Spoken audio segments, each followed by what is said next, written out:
చూస్తూ ఊరుకుంటే ఇది మంచిదా అని అడుగుతా ఉన్నాం. ఇవాళ ఇప్పుడు కూడా మాట్లాడకుండా ఉంటే ఇది మీరు తల్లికి ద్రోహం చేసినట్టుగానే భావించాల్సి వస్తోంది. ఆనాడు శాసనసభ్యత్వానికి రాజీనామా చేయకుండా పరారైన వ్యక్తి ఇవాళ తెలంగాణకు సంబంధించి ప్రాతినిధ్యం వహిస్తున్నప్పటికీ మంత్రిగా తెలంగాణ ఏర్పాటును ప్రధానమంత్రి మాట్లాడినప్పుడు అంటే భయం ఉండే కావచ్చు, మంత్రిగా తీసేస్తారని మాట్లాడలేదనుకున్నాం. కానీ అమిత్ షా మాట్లాడిన ఇవాళ తెలుగుదేశం పార్టీ ఎంపీ తెలంగాణ ప్రజలను రెచ్చగొట్టే విధంగా ఏదో శాసనసభ తీర్మానం గురించి మాట్లాడుతూ రకరకాలుగా రాజ్యాంగంలో ఆర్టికల్ 3 డాక్టర్ బాబాసాహెబ్ అంబేద్కర్ గారు రచించినటువంటి ఆర్టికల్ గురించి తెలవక అటువంటి అజ్ఞానులు ధనబలంతో మందబలంతో పార్లమెంటుకి వస్తే కనీసం ఆ పార్టీ అనే బుద్ధి నేర్పాలి.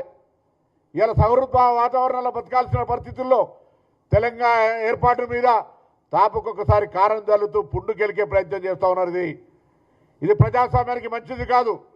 అసలు దేశ ప్రజాస్వామ్యంలో రాష్ట్రాల కూటమిగా ఏర్పడ్డ ఈ దేశంలో ప్రజాస్వామిక ఫెడరల్ సిస్టంలో తెలంగాణ విభజనను అవహేళన చేస్తుంటే తెలంగాణ ఏర్పాటుకు సంబంధించినటువంటి ప్రక్రియ ఆ వేదిక లోక్సభ అయితే అక్కడనే దానికి తెలంగాణ ఏర్పాటుకు అవమానం జరుగుతుంటే ఎందుకు ప్రేక్షకులుగా ఉంటా ఉన్నది వ్యవస్థ? ఇవాళ నేను మళ్ళీ డిమాండ్ చేస్తా ఉన్నా.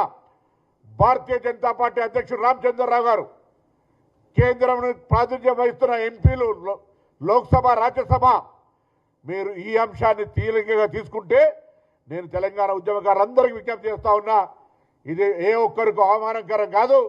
ఇలా తెలంగాణ ఉద్యమ స్ఫూర్తిగా తెలంగాణ ఉద్యమకారులంగా అనేక సందర్భాల్లో మనం మన హక్కును గుర్తింపును అడుగుతున్నప్పుడు మనను అవమానపరిచి మన ఉద్యమాన్ని మన ఏర్పాటును తెలంగాణ విభజన విధానాన్ని అవమానపరిచి మాట్లాడుతున్నటువంటి వాళ్ళ పట్ల మరొక్కడు నోరు విప్పే ధైర్యం చేయకుండా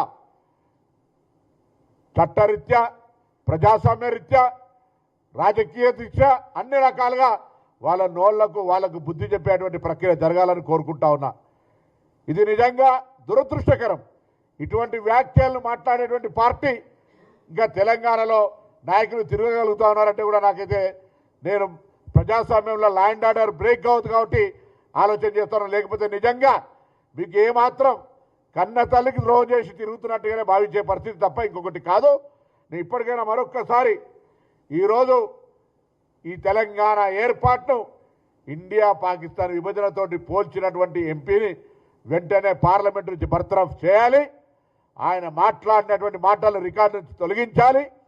తెలంగాణ నుంచి ప్రాతినిధ్యం వహిస్తున్న భారతీయ జనతా పార్టీ ఎంపీలు ముందుగా చొరవ చూపెట్టి ఈ అంశం మీద స్పందించాలి. లేదంటే తెలంగాణ వ్యాప్తంగా ఉన్నటువంటి నా ఉద్యమకారులు, తెలంగాణ అమరవీరుల కుటుంబాలు, తెలంగాణకు సంబంధించినటువంటి ప్రతి ఒక్కరూ ఈ అంశం మీద స్పందించాల్సిందిగా కోరుతూ నేను ఈరోజు ఓం బిర్లా గారికి లేఖ పంపిస్తా ఉన్నా. దయచేసి తెలంగాణ ప్రజల ఆత్మగౌరవానికి, తెలంగాణ ఏర్పాటుకు వేదికైన లోక్సభను అవమానపరుస్తూ మాట్లాడినటువంటి